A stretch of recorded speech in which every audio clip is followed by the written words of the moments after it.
Assalamualaikum warahmatullahi wabarakatuh. Kami dari kelompok 6 akan menjelaskan mengenai cost of quality dalam mata kuliah Total Quality Management.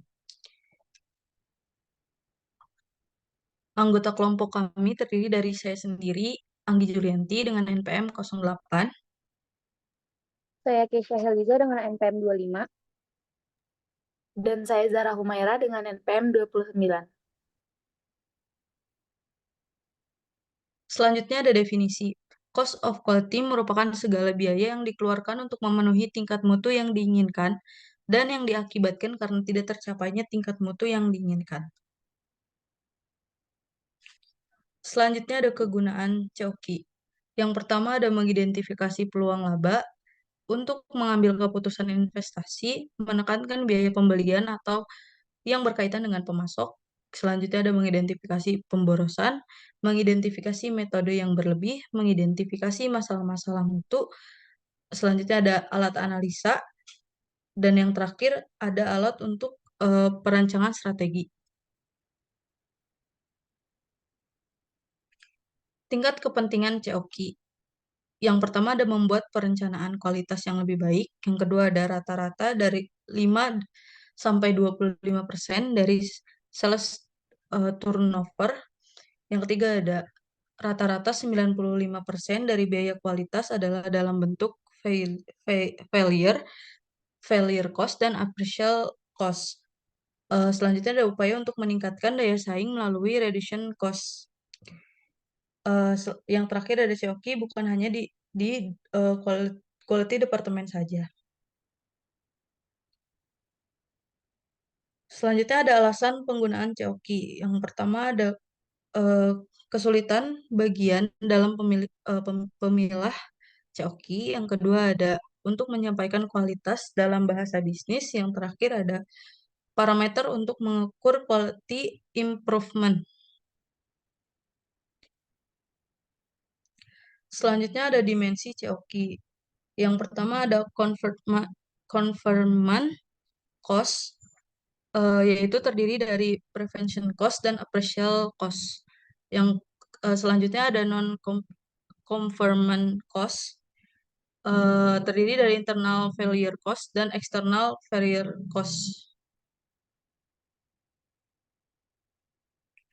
Selanjutnya ada pengukur quality cost. Prevention cost ditambah appraisal cost sama dengan cost of control.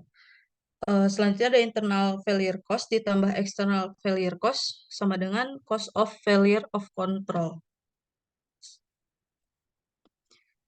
Selanjutnya akan dijelaskan oleh rekan saya, Zahra Humaira. Dipersilahkan.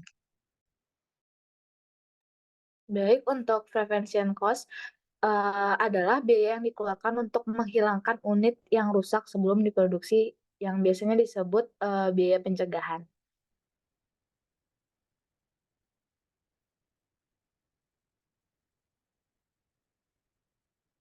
Kemudian, prevention cost itu adalah biaya yang dikeluarkan untuk merancang kualitas ke dalam produk dan proses.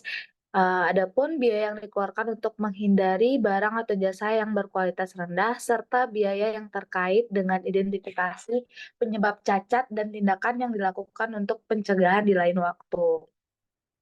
Adapun contoh dari prevention cost, yang pertama ada perencanaan kualitas atau quality planning, yang kedua ada program pelatihan karyawan, yang ketiga ada tinjauan terhadap desain atau design reviews, dan keempat ada meningkatkan material, improve materials, kemudian ada perawatan berkala, serta meningkatkan peralatan dan proses. Kemudian setelah itu ada appraisal cost, yang mana appraisal cost adalah biaya yang dikeluarkan untuk menghilangkan unit yang rusak sebelum dikirimkan. Nah, biasanya disebut dengan biaya penilaian kalau ini. Kemudian appraisal cost ini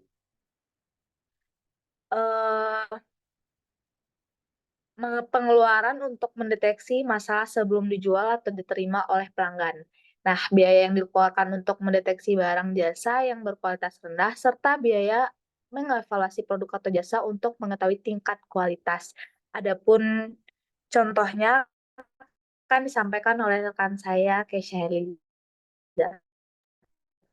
Pada Keisha Baik, Heliza. untuk contoh appraisal cost sendiri, terdiri dari pemeriksaan bahan baku, lalu pengujian bahan baku, pengawasan pemasok, pemeriksaan pada berbagai tahap produksi, serta pemeriksaan produk akhir atau jasa. Boleh di next.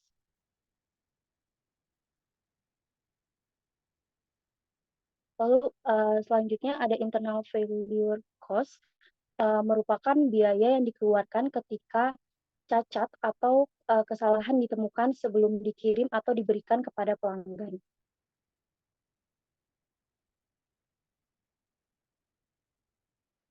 Untuk internal failure cost ini merupakan pengeluaran untuk memperbaiki masalah sebelum pengiriman ke pelanggan, memperbaiki masalah seperti mendiagnosis kegagalan, membuat perbaikan yang diperlukan, serta mengembalikan kepada proses atau operasi.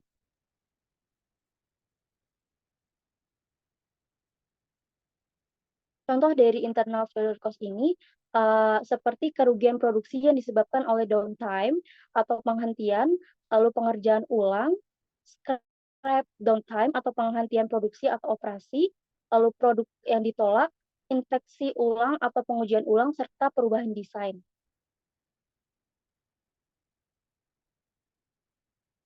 Selanjutnya ada external failure cost yang merupakan biaya yang dikeluarkan ketika pelanggan menerima produk atau jasa yang salah atau cacat.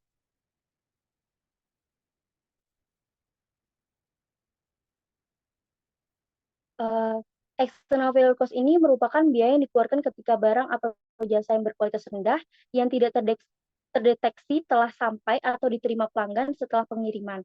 Contohnya kehilangan laba dari pelanggan yang hilang, lalu biaya garansi, pengembalian penjualan karena masalah kualitas, lalu kewajiban atau hutang produksi, serta perbaikan.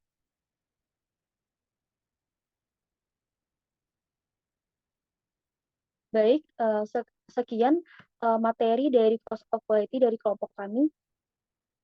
Terima kasih.